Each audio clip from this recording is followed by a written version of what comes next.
¿Ya revisó que esté tal cual como es, como lo montó Cristian? Pues en la foto que mandó el compañero Cristian sale el Sí. multímetro. Yo ahorita pues no lo tengo acá montado en el circuito. Tal vez sea por eso, profe, o No, ¿Tiene tiene la posibilidad de compartir pantalla? eh, Y es que no sé miramos. acá cómo se hace en el computador, profe. Espéreme a ver. Profe, a Voy a mí me darle den el acá. resultado menos 7, menos 7,98 miliamperios. Te dio -7. Profe, ¿ya están viendo mi Sí, pantalla? profe. Ya miramos. Ya, Irani, ya miramos. Sí, ya estoy viendo. Pues acá me sale Entonces los ahí mil. está la fuente es de 12 y la otra es de 9. Ahí está bien. Sí, señor. Los valores de cada resistencia. De pronto alguna que le haya quedado en kilo. Puede pasar eso. Yo creo que es eso. Pues Esa yo primera vi, esto resistencia, es un mírele el valor. La de la derecha 220 mano, ohmios. Esta. no la de abajo. ¿Acá? ¿Esta? Sí, sí, sí mire esa tiene un de color cuánto es. diferente. Esa tiene como un color raro. ¿Señor? Sí, Sí, esa está mal. está en kilo ohmios. Eh, la pongo en ohmios. No sé. Sí, Esta. Ay, esa está está bien. en uno. Y esta, profe. Aunque la del centro creo que no es de un K.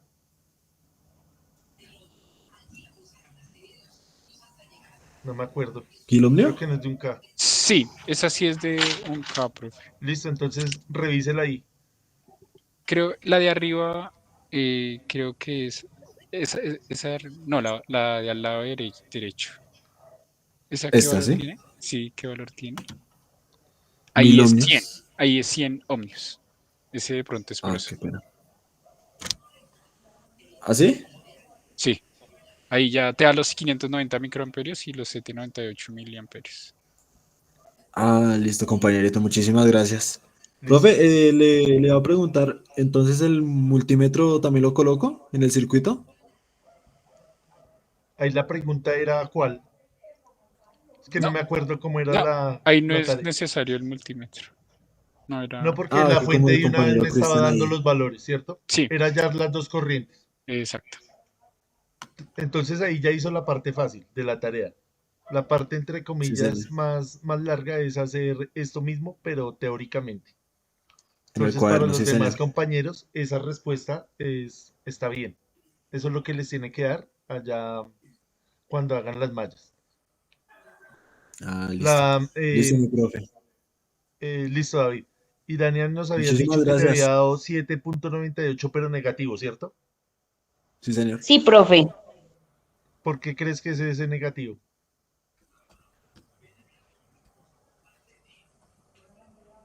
¿Te dio No negativo en sé el si montaje o en el desarrollo manual, en el desarrollo teórico? en el desarrollo manual.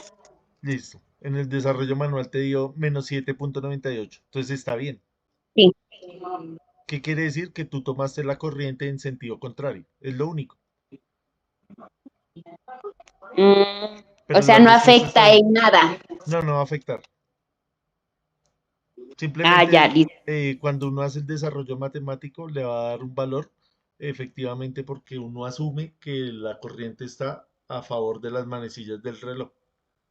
Y resulta que en la vida real, acá en este caso, en este caso puntual, en este caso particular, la corriente en esta malla está circulando en ese sentido, en el sentido contrario a las manecillas del reloj.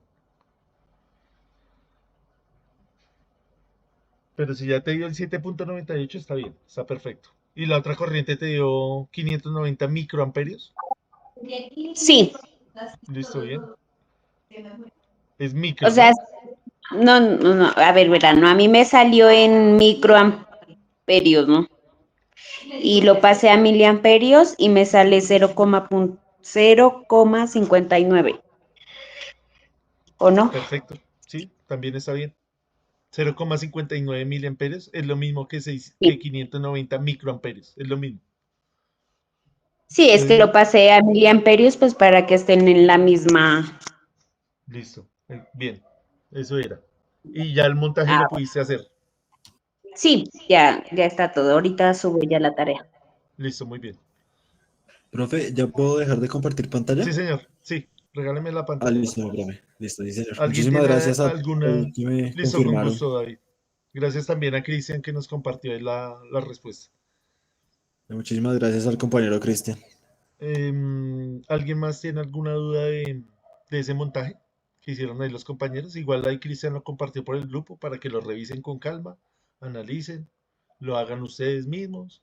Hay más formas de hacerlo, entonces la idea no es copiar y sin entender, ¿no? Sino pues que sirva como una guía.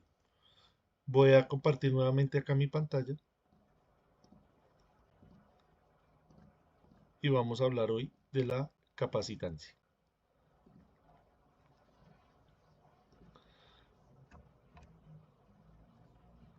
Listo, entonces vamos a leer acá la introducción a ver qué nos dice. Los capacitores y los inductores son componentes fundamentales en la electrónica y la electricidad. Ambos almacenan energía en forma de campo eléctrico para los capacitores o campo magnético para los inductores. Comprender su funcionamiento teórico es crucial para diseñar circuitos eléctricos eficientes y para diversas aplicaciones prácticas en la tecnología moderna. Entonces ya vamos a ver el tema de las aplicaciones. Para entender el tema de los capacitores tenemos que revisar el concepto, o más bien el evento físico que ocurre con el campo eléctrico. Entonces, el campo eléctrico es una propiedad física que describe la interacción entre cargas eléctricas en el espacio. Se define como una región del espacio que ejerce una fuerza eléctrica sobre las cargas eléctricas colocadas en ella. Matemáticamente, el campo eléctrico en un punto se define como la fuerza eléctrica por unidad de carga que experimentaría una carga de prueba positiva colocada en ese punto. Entonces, uno lee ese párrafo y pues no entiende mucho, ¿no? Una imagen habla más que mil palabras. Entonces, acá con la imagen vamos a entender lo que precisamente dice ahí. Entonces, vamos a imaginarnos que en el espacio vacío hay una carga negativa y una carga positiva. Una carga negativa es un electrón y una carga positiva es un protón. Pues esto obviamente no lo podemos hacer tan fácil, separar estas cargas, pero vamos a imaginarnos que lo hicimos y que están en el espacio. Entonces, tenemos que de la carga positiva y de la carga negativa, entre ellas va a haber una fuerza de atracción, ¿cierto? Siempre hemos escuchado eso, que las cargas opuestas se atraen. ¿Qué hace que se atraigan? Precisamente el campo eléctrico. ¿Qué es el campo eléctrico? Son estas líneas que ustedes están viendo acá. Entonces salen de la carga positiva y llegan a la carga negativa en todo el espacio. Eso es lo que está sucediendo ahí. Gracias a ese campo eléctrico es que podemos evidenciar la fuerza eléctrica que existe entre estas dos cargas. Entonces siempre hacemos la analogía del campo gravitacional. El campo gravitacional tampoco lo podemos ver, pero sí podemos ver sus efectos. Cuando usted levanta un objeto y lo suelta, ¿qué va a pasar? Se va a caer. No vemos ese campo, pero existe. Lo mismo pasa acá. Ponemos dos cargas y ellas se van a unir. No vemos el campo, pero existe. Es lo mismo, es la analogía que siempre hacemos. Esto obviamente acá lo estamos viendo en dos dimensiones, en el plano de la pantalla, pero efectivamente pues ocurre en tres dimensiones. O sea, saliendo acá de la pantalla y al fondo de la pantalla. También se evidencian estas líneas de campo. Entonces ya vamos a ver algunos ejemplos de cómo evidenciamos la existencia del campo eléctrico. No hay que confundirlo con el campo magnético. Campo eléctrico y campo magnético son diferentes. Estamos hablando acá del campo eléctrico. Este aparato que ustedes ven acá se llama el generador de Van de Graaff y es muy sencillo. Entonces acá en la fotografía de la izquierda tenemos el elemento físico como es y acá tenemos pues un esquema para entenderlo mejor. Tenemos una cúpula, generalmente esa cúpula es redonda, también la han hecho con otra geometría, pero por estética la hacen así, para que se vea bonita. Generalmente lo hacen de aluminio o también lo hacen de otros metales, pero pues siempre la mayoría utilizan el aluminio. Esta columna que ustedes ven es una columna de plástico, tiene que ser un material aislante, y lo que vemos adentro es un rodamiento en la parte superior y un rodamiento en la parte inferior conectado a un motor. Vean, esto está conectado a un motor. Entonces ese motor empieza a girar a cierta velocidad y empieza a mover este sistema que está unido con una correa. Entonces esto empieza a girar así. En ese giro, lo que se quiere es que la banda, que generalmente es de caucho, ejerza un rozamiento con estos rodamientos que son de plástico y se genere un rozamiento y se generen unas cargas estáticas. Esas cargas pues van girando a través por medio de la correa, llega acá arriba y acá tiene como una peinillita que las va recogiendo. Entonces recoge esas cargas y las lleva a toda la cúpula se va a cargar positivamente, con cargas positivas. Entonces, ¿se acuerdan en la primera sesión que vimos que hacíamos un frotamiento con la peinilla y atraíamos los papelitos? Es el mismo experimento, sino que en otra configuración. A través del rozamiento de dos materiales generamos cargas estáticas y esas cargas estáticas se acumulan en esta cúpula. Eso es lo que se hace. Entonces hay algunos experimentos, por ejemplo en las ferias de ciencia. Este es un generador de Van der Graaf, pues muchísimo más complejo, muchísimo mejor elaborado y vemos acá la evidencia del campo eléctrico. Obviamente acá donde están paradas la señora y la niña, tiene un sistema de protección que no permite que hagamos contacto con la Tierra. Todo esto está al mismo potencial, es un sistema equipotencial, entonces no va a haber ningún problema ahí. Entonces si ven cómo se les alborota así el cabello, es debido al campo eléctrico, lo mismo que está haciendo acá este señor. Entonces como esto está cargado positivamente, el, el papel en este caso pues se esparce evidenciando la existencia del campo eléctrico. Entonces, vea, estas líneas que ustedes ven o el cabello son estas mismas líneas de acá, sino que acá le ponemos un material para sentir la presencia de ese campo. Esto es un campo eléctrico. Creo que es bastante sencillo de entender. Son cargas estáticas. El campo eléctrico es eso, cargas estáticas. Hay un dispositivo que inventó Faraday que se llama la jaula de Faraday. Acá en esta primera imagen podemos ver, por ejemplo, que si cae una descarga eléctrica en una jaula, entonces esa corriente se va a esparcir por la jaula, precisamente por el conductor, y no va a haber campo eléctrico dentro de ella. O sea, no van a haber esas líneas de campo, no van a existir dentro de la jaula. ¿Por qué? Porque se cancelan unas con otras, gracias a precisamente esta jaula. Entonces han habido muchos experimentos desde estos pequeños como los más famosos que han existido a través de la historia.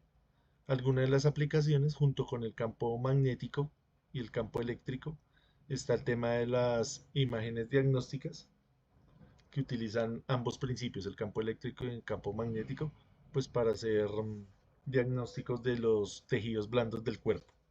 Por ejemplo, del cerebro, del corazón, de los pulmones, todo eso se hace con este sistema, que es diferente a los rayos X, que ya es para los huesos. Estos son para tejidos blandos. Entonces, tiene, tiene muchas aplicaciones, no solamente en la parte de la electricidad, sino también en la parte de la medicina. Tenemos acá otra evidencia del campo eléctrico cuando cae una descarga atmosférica. Entonces sabemos que la corriente siempre va a buscar el camino más fácil. El camino más fácil es la Tierra. Entonces es lo mismo, vea. Esto es una... Las nubes hacen una fricción allá entre ellas, generan unas cargas estáticas y esas cargas estáticas pues tienen que irse por algún lado. ¿Por dónde se van a ir? Por la parte más fácil. ¿Cuál es la parte más fácil? La Tierra. Sabemos que la Tierra es el mejor conductor que existe. Entonces caen esas descargas y ha pasado pues que cae, por ejemplo, en los vehículos. Entonces llega el vehículo y dentro de él no va a haber campo eléctrico, porque es el mismo principio de la jaula de Faraday. Lo mismo en los aviones. Cuando cae la descarga en el avión, como el fuselaje del avión es metálico, pues tampoco va a suceder nada porque se va a esparcir por todo el fuselaje y sigue su camino hacia la Tierra. Acá tenemos la misma fotografía acá del carro, una vista frontal, impacta el rayo, se va por toda la carrocería del carro y se descarga a la Tierra. Puede que pues por ese impacto sí haga alguna lesión, que doble el chasis o que de pronto lo queme, pero no va a perjudicar a las personas que estén dentro. Entonces, por eso siempre que estamos bajo una tormenta eléctrica, siempre nos recomiendan que si tenemos cerca una caseta metálica o un vehículo metálico, pues ingresemos a ella para protegernos. ¿Por qué? Existe el principio de la jaula de Faraday. ¿Listo? ¿Alguna pregunta de lo que hablamos ahí del campo eléctrico?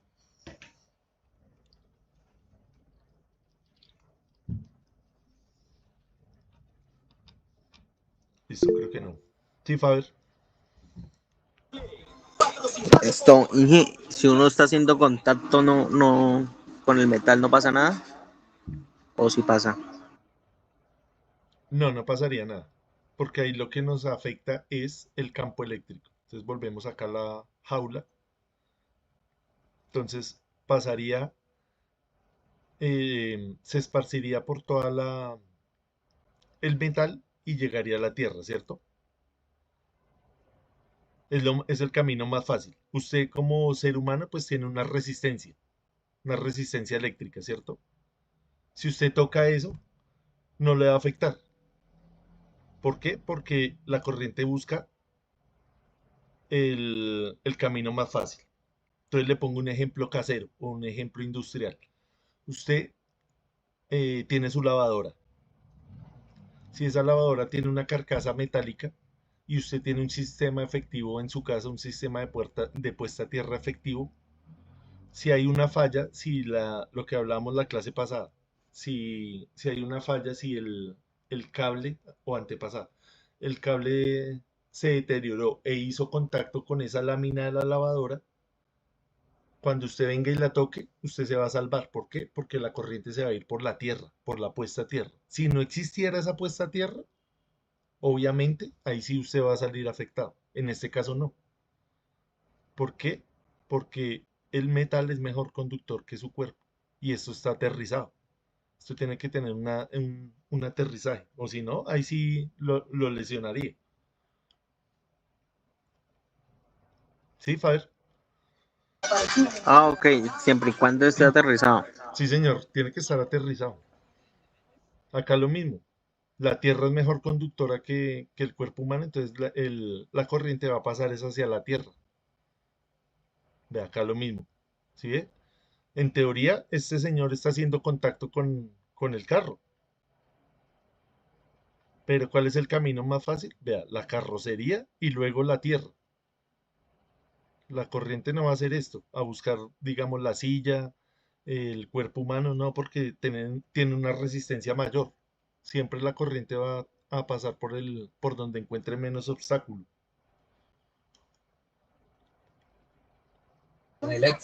Ah, bueno, señor, sí, ya. Listo. Gracias por la pregunta. Seguimos. Listo. Ahora sí vamos a mirar lo del condensador, ya que entendimos lo del campo eléctrico. Entonces vamos a mirar qué es el condensador o capacitor. Ambos nombres son válidos. Los capacitores, también conocidos como condensadores, tienen una historia rica que se remonta al siglo XVIII. Aunque los primeros trabajos teóricos sobre la electricidad comenzaron mucho antes, fue en 1745 cuando el físico alemán Ewald Georg von Claise descubrió accidentalmente la capacidad de almacenamiento de carga eléctrica entre dos placas metálicas separadas por un material aislante, lo que hoy conocemos como capacitor.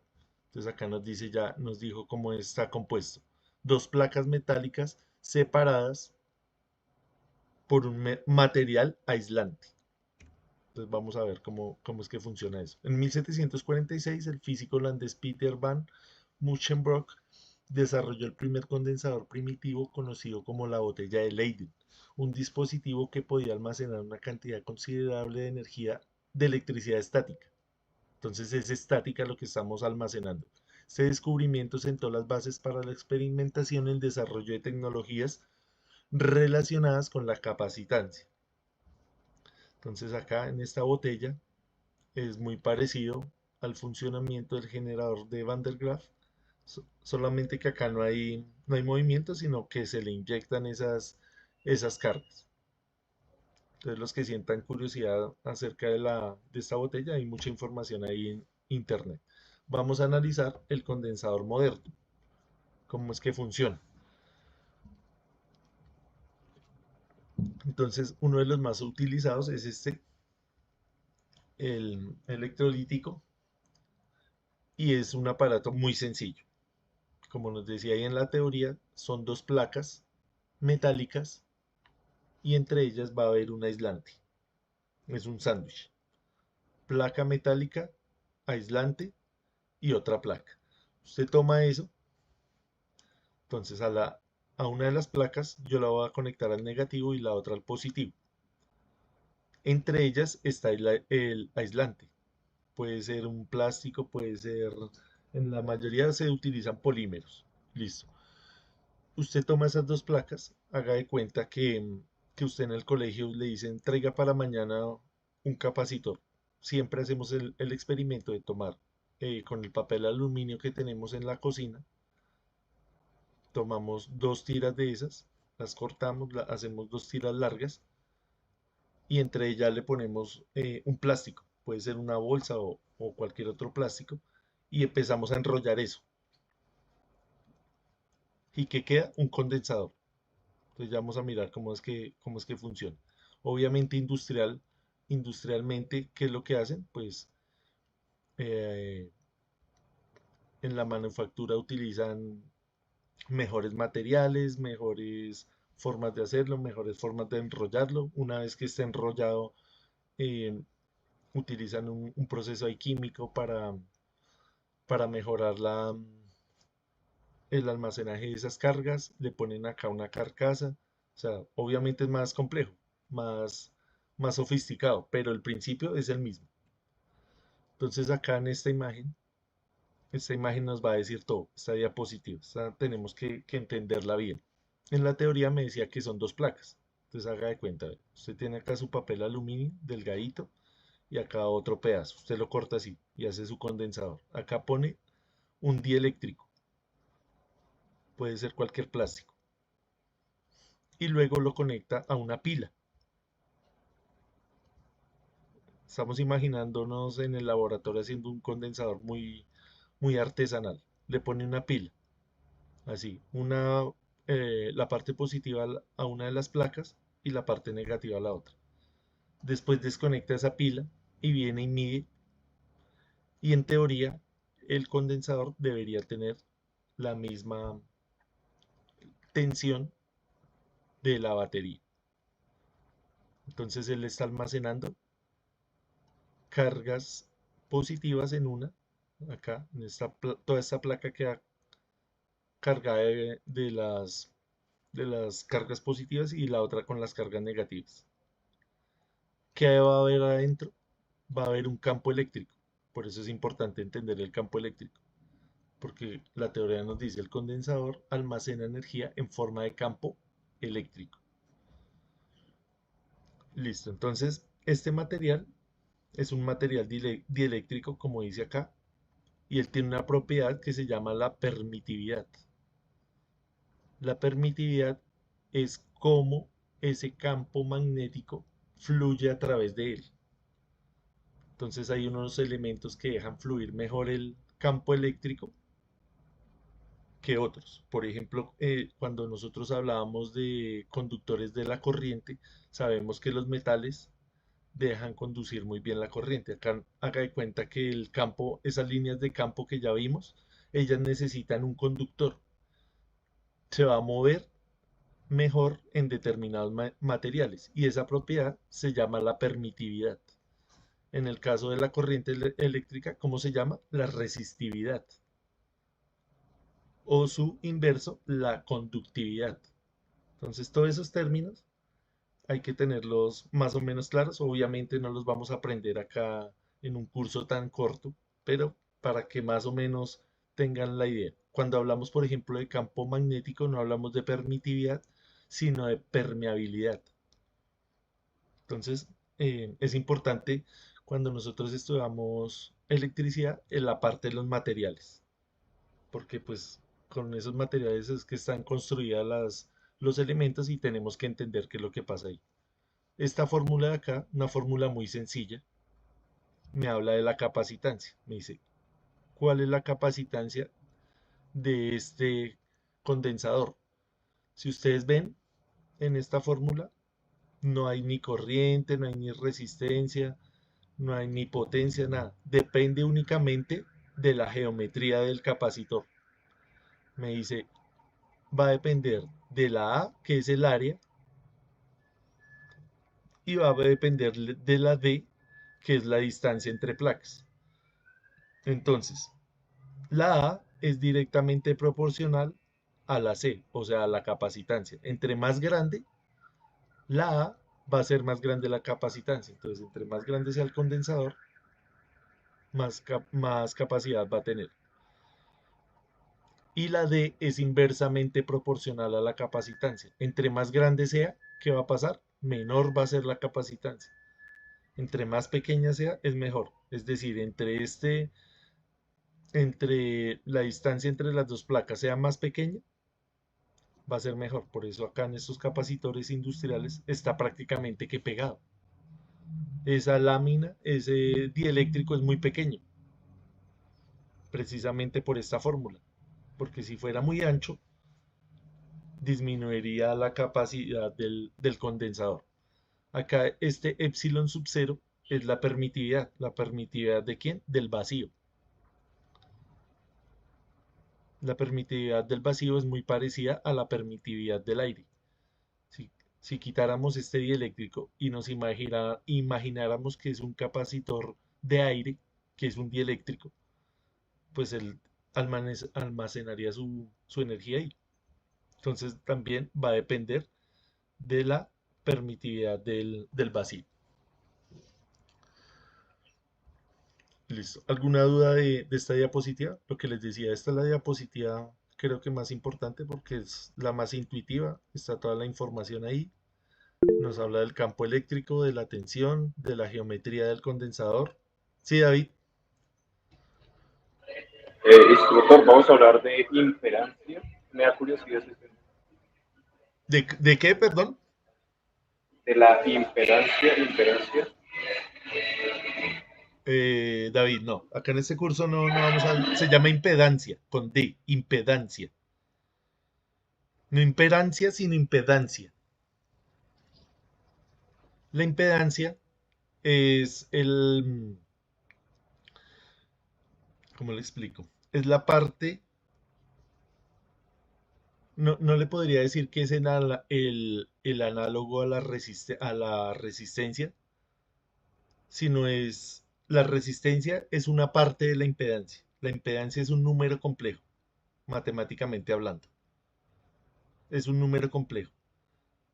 Y un número complejo tiene una parte real y tiene una parte imaginaria. Entonces, la parte real de la impedancia es la resistencia y la parte imaginaria de la impedancia es la reactancia. Y hay dos tipos de reactancia: reactancia inductiva y reactancia capacitiva. En este caso estamos hablando de la capacitiva. Pero pues no vamos a ir tan allá, ¿no? Estamos desentendiendo el condensador. Entonces Ah, ahí, listo, profesor. pero es Eh, impedancia, no impedancia sin impedancia, para que averigüe. Listo. sí, gracias. Continuamos por acá. Entonces tenemos otro condensador. Entonces es de placas paralelas. Y tenemos acá como una radiografía. Esta lectura de este campo, esta simulación, esta la hicimos en un programa que se llama COMSOL. Este programa nos sirve para medir los campos eléctricos, los campos magnéticos, también nos sirve para simular campos gravitacionales, o sea, no solamente la parte eléctrica, sino en muchas partes de eventos físicos. Entonces tenemos acá las dos placas vistas desde, desde un plano frontal, como si estuvieran frente a nosotros, y acá lo que queremos ver es cómo se concentra el campo eléctrico precisamente dentro del capacitor. Por fuera también va a haber campo eléctrico, van a haber líneas de campo, pero ustedes notan que estas líneas de campo están más separadas. Por ejemplo, acá lo morado es donde está bien concentrado el campo, que es lo que queremos precisamente, que esté dentro del capacitor, no por fuera. Entonces, vea, acá por ejemplo en las puntas, pues también hay una concentración. Esto también pues es importante estudiarlo para que no se calienten ahí. Bueno, es un estudio un poquito más profundo. Acá lo que queremos observar es que el campo está concentrado en su mayoría de cantidad, es dentro del capacitor. Por fuera hay líneas de campo, pero son más tenues, son más suaves. Acá estamos viendo el capacitor cilíndrico, el electrolítico, desde un punto de vista por encima. El cilindro, entonces estamos viendo es la parte circular. Entonces él va a tener una parte positiva y una parte negativa. Las líneas de campo son estas azules que ustedes están viendo, que van de la parte positiva a la negativa. Eso es lo que tenemos ahí. Esta línea roja es un diferencial de superficie. Bueno, eso es para calcular el campo precisamente, de calcularlo matemáticamente, pero acá estamos observando cómo es el comportamiento físico. No nos importa ahorita el valor numérico. Entonces acá tenemos, por ejemplo, una línea equipotencial. En la línea equipotencial, si yo mido la tensión acá con respecto al negativo, en cualquier punto que yo lo mida, va a medir lo mismo. Entonces imagínense acá que yo quiero medir desde el centro del capacitor a una distancia, por ejemplo, de 10 milímetros. En cualquier distancia desde el centro que yo mida los 10 milímetros, va a medir lo mismo, va a ser la misma tensión. Entonces la tensión va disminuyendo hasta llegar a cero. La tensión acá en el negativo siempre va a ser cero. Entonces en cualquier línea equipotencial, la tensión va a ser la misma. Eso es lo que nos dice ahí en esa imagen. Es un poquito ya más riguroso, pero pues hay que entenderlo. Volvemos a la tabla de órdenes de magnitud para mirar en qué órdenes estamos hablando cuando hablamos de capacitancia. Estamos hablando del orden de los micro, ya ni siquiera de los mili, sino más pequeño. Micro, nano y pico son los que más se utilizan. Micro, nano y pico. Esos tres. Micro, 10 a la menos 6. la letra mu. Nano, 10 a la menos 9, la letra N minúscula. Y pico, 10 a la menos 12, la letra P minúscula. Es importante saberlo porque todos los condensadores van a venir marcados con eso, estos pequeños. Entonces, vea, muy pequeño. Vea, acá tenemos una moneda de 500 y prácticamente es el mismo diámetro de una moneda de 500. Los que lo han visto, pues lo pueden ver. ¿Cómo le dicen a este condensador? Condensador cerámico o condensador de lenteja. ¿Qué característica tiene? Que no tiene polaridad. Entonces lo puedo conectar como yo quiera. Este al positivo y este al negativo o viceversa y no va a pasar nada. ¿Cómo se lee esta información que tiene ahí? Él tiene acá un 102. Entonces acá nos explican cómo se lee ese 102. Por ejemplo, acá nos explican con el 104. 104. Entonces, el 10 lo leo como si fuera 10 y el número que esté de último lo leo la cantidad de ceros que hay. Entonces acá hay 4 ceros. Entonces sería 100.000, ¿cierto? 100.000 ¿qué? Picofaradios. Esto siempre va a venir en pico. Por eso volvemos acá a la tabla. Pico. 10 a la menos 12. Entonces usted siempre lo va a leer como pico. Entonces 100.000 picofaradios usted lo puede convertir. Se puede mover su punto hacia la izquierda tantas posiciones para decir, no, yo quiero no decir 100.000 picofaradios, sino quiero decir 100 nanofaradios o quiero decir un microfaradio. Así es como es la manera correcta de leer esta información. Acá tiene lo mismo que las resistencias, otros parámetros, pero eso es de la tolerancia. Entonces va a ir de acuerdo al fabricante. Entonces, ¿sí ven? En todo lo que nosotros hemos estudiado, las resistencias, los manuales, siempre nos hablan de micro, nano, kilo, todo eso. Entonces, que no nos corchen con eso, que nos corchen con cualquier cosa menos con los prefijos. Tenemos el electrolítico, que es el que estábamos mirando, el que les digo que viene enrollado así. Entonces, por ejemplo, este sí ya me da la información de una, no tengo que leer nada, ninguna tabla. Se me dice que es de 470 microfaradios y que lo debo conectar a 25 voltios y que tiene polaridad. Esta banda de gris siempre la voy a conectar al negativo.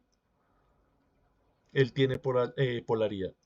Entonces, vea, acá tenemos, por ejemplo, acá nos dice que más o menos este mide 9 centímetros más otros 9 acá. Está más o menos desde la mitad, como 15 centímetros puede medir este condensador. Hay unos más pequeños, hay de diferentes tamaños. Entonces ya vamos a mirar ahorita en la segunda parte de la reunión. Eh, Vamos a hacer un ejercicio.